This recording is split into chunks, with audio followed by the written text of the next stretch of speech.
यानंतरची बातमी त्र्यंबकेश्वरमधून आहे। सर्व नियमांचं पालन करूनच त्र्यंबकेश्वर मंदिरामध्ये प्राजक्ता माळी यांच्या नृत्याचा कार्यक्रम होणार आहे। गेल्या अनेक वर्षांपासून त्र्यंबकेश्वर मंदिरात नृत्य, धार्मिक सांस्कृतिक कार्यक्रम होतात, तर नटरंग अकादमीनं विनंती केल्यानं यंदा त्यांच्या शिवार्पण वस्तू या कार्यक्रमाचं आयोजन झालंय। त्र्यंबकेश्वर देवस्थानचे विश्वस्त पुरुषोत्तम कडलक यांनी ही माहिती दिली आहे। आज रात्री 8 वाजता पुण्याच्या नटरंग अकॅडमीतर्फे शिवा परमान मस्तू या नृत्याचा कार्यक्रम होणार आहे आणि तो कार्यक्रम आता त्र्यंबकेश्वरमध्ये सादर होणार आहे। यामध्ये इतर कलाकारांसोबत प्राजक्ता माळी देखील नृत्य सादर करेल।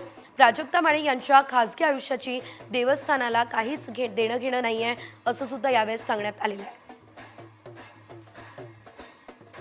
एकंदरीत आपण जर बघितलं तर त्र्यंबकेश्वरमध्ये या कार्यक्रमाचं आयोजन करण्यात आलेलं आहे। प्राजक्ता माळी या ठिकाणी नृत्य सादर करणार असल्याचं कळतंय। प्राजक्ता माळीचं त्र्यंबकेश्वरमध्ये आज महाशिवरात्रीच्या निमित्तानं खास असं नृत्य हे बघायला मिळणार आहे। त्यावरून आपण पाहतोय काहीसा वाद सुद्धा निर्माण झाला, मात्र आता हा कार्यक्रम होणारच असल्याची देखील माहिती सध्या तरी मिळते। अधिकची अपडेट या संदर्भात आमचे नाशिकचे प्रतिनिधी अभिजित सोनवणे देत आहे। अभिजित, आपण जर बघितलं तर वाद मोठ्या प्रमाणात उफाळून आला, मात्र तरी सुद्धा कार्यक्रम होणार असल्याचं कळतंय। सविस्तर माहिती या संदर्भात।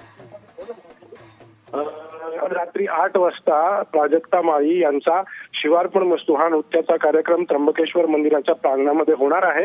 खरं तर त्र्यंबकेश्वर देवस्थानच्या माजी विश्वस्तांनी याला विरोध दर्शवल्यानंतर पुरातत्व विभागाने देखील त्र्यंबकेश्वर देवस्थानला पत्र पाठवून या कार्यक्रमासंदर्भात विचारणा केलेली होती।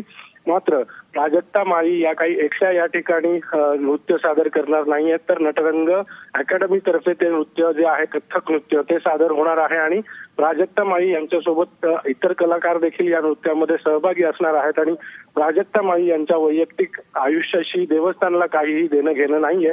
जो कार्यक्रम होतोय तो अगदी सर्व नियमानुसारच होतोय आणि गेल्या अनेक वर्षांपासून त्र्यंबकेश्वर मंदिरामध्ये अशा पद्धतीचे नृत्याचे आणि धार्मिक कार्यक्रम होत असतात, त्यामुळे हा कार्यक्रम देखील सर्व नियमांना धरूनच असल्याचं। अगदीच धन्यवाद अभिजित दिलेल्या सर्व अपडेटसाठी। तर सर्व नियमांना धरून खरं तर हा कार्यक्रम होणार असं सध्या सांगितलं जात आहे, मात्र आता यानंतर आणखी कोणता वाद समोर येऊ नये हीच अपेक्षा आहे।